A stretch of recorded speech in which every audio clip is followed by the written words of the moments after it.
Hey everyone, Peter Zeihan here, coming to you from my hometown of Marshalltown, Iowa, where I'm visiting the rents for a few days. Today we are going to be talking about winter.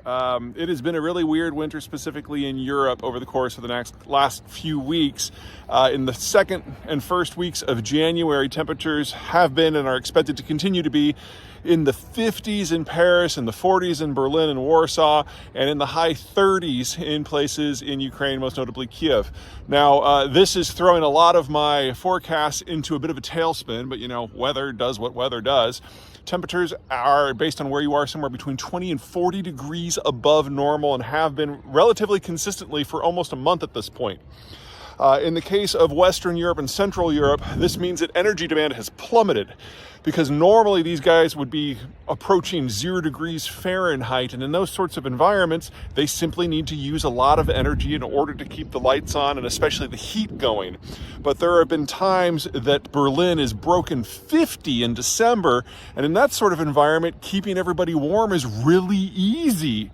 And that means that energy demand has plummeted, and the need to cope with the cutoffs that have come from the Russian space because of the Ukraine war simply are very manageable. And in that sort of environment, you have to play it forward, because it's not just about electricity and heating. In the European space, they use a lot of natural gas for a lot of industrial needs. And when the war began and the Europeans began weaning themselves off of Russian energy, they discovered they had to shut down a whole lot of industry in order to keep people alive. Well, now, with the weather warmer and energy freed up for other uses, we're seeing everything from industry to specifically fertilizer production, nitrogen fertilizer production, coming back at scale. This is something that is wildly unexpected. This is the warmest winter on record by a very large margin. We shouldn't expect it to last. We shouldn't expect it to be repeated. But at least for this moment, Europe is having a great time of it. And considering the obstacles in front of them and the situation with energy supply in general, enjoy it while it lasts. The problem, of course, is its weather. It could change tomorrow.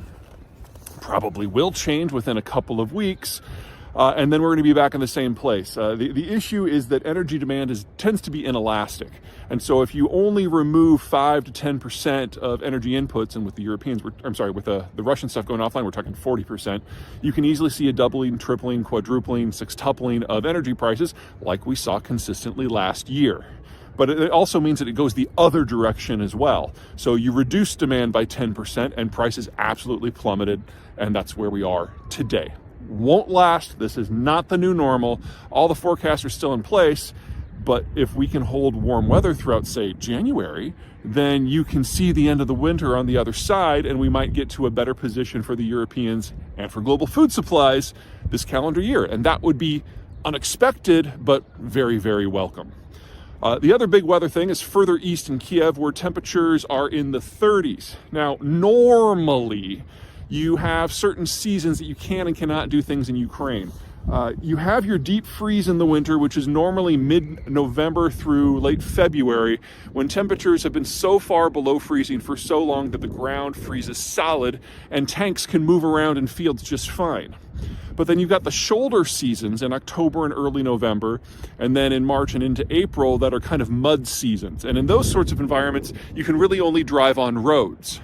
Well, my standing forecast for Ukraine is that the Ukrainians were going to try to do a broad spectrum offensive south in the Zaporizhzhia province, aiming roughly for the Sea of Azov.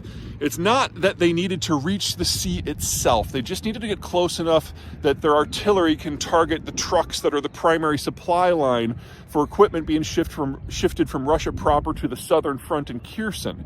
Remember that the Kerch Strait bridge was blown up a couple of months ago, and because of that, the Russians can no longer use rail connections from Russia across the Kerch Strait and into the Crimean Peninsula. That option is gone, so everything has to be supplied by truck.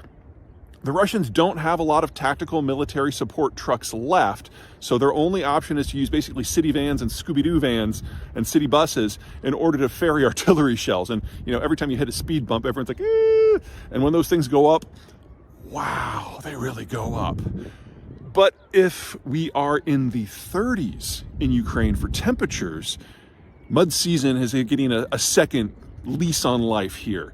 And in that sort of environment, the Ukrainians can only operate on the roads, and that makes it much more difficult to do any sort of artillery or especially mobile warfare based assault in Zaporizhzhia, because they can't push things into the fields and into the dirt. They have to stay on the roads or they get stuck in the mud.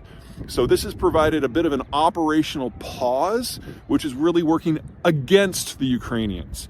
The Ukrainians don't have as much equipment and men as a rule than the Russians do. And if they can't fight a war of movement, then the Russians, with their better air force and especially their better missile forces, can just keep pounding Ukrainian cities over and over again, doing a lot of economic and humanitarian damage. And there's not a lot the Ukrainians can do about it in the short term if they can't operate. So for the Western Europeans and the Central Europeans, this has been a godsend. For the Ukrainians, they were probably hoping that they were going to be able to have a big offensive right about now, and that's just not an option if the ground isn't solid. All right, that's it from me. Until next time.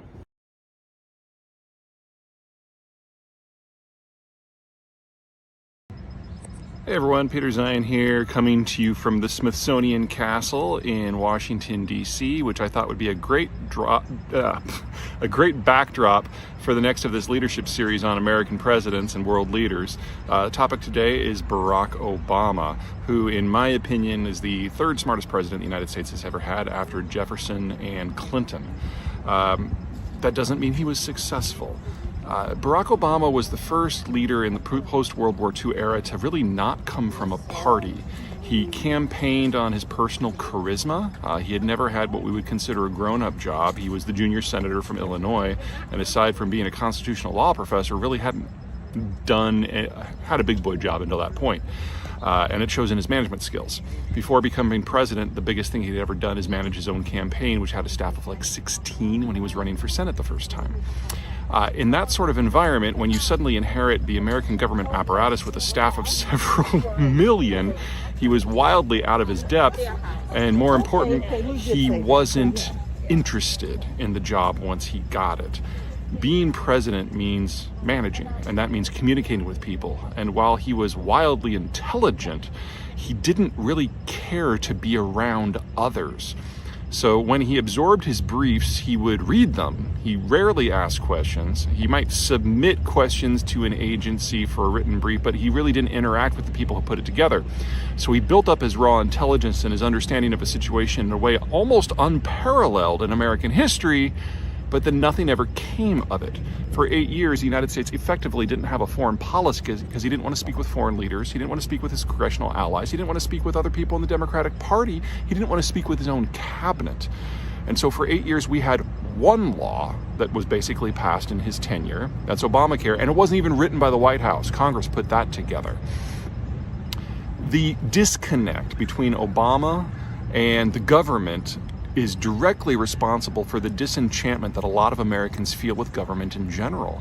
And that led directly to the rise of the next guy. So if you're looking for someone to blame for the rise of Donald Trump, you don't have to look any further than Barack Obama, because that disconnect is ultimately what broke trust in government, the fact that we didn't engage for 8 years. And so, of course, now we have to turn to the guy who came in next.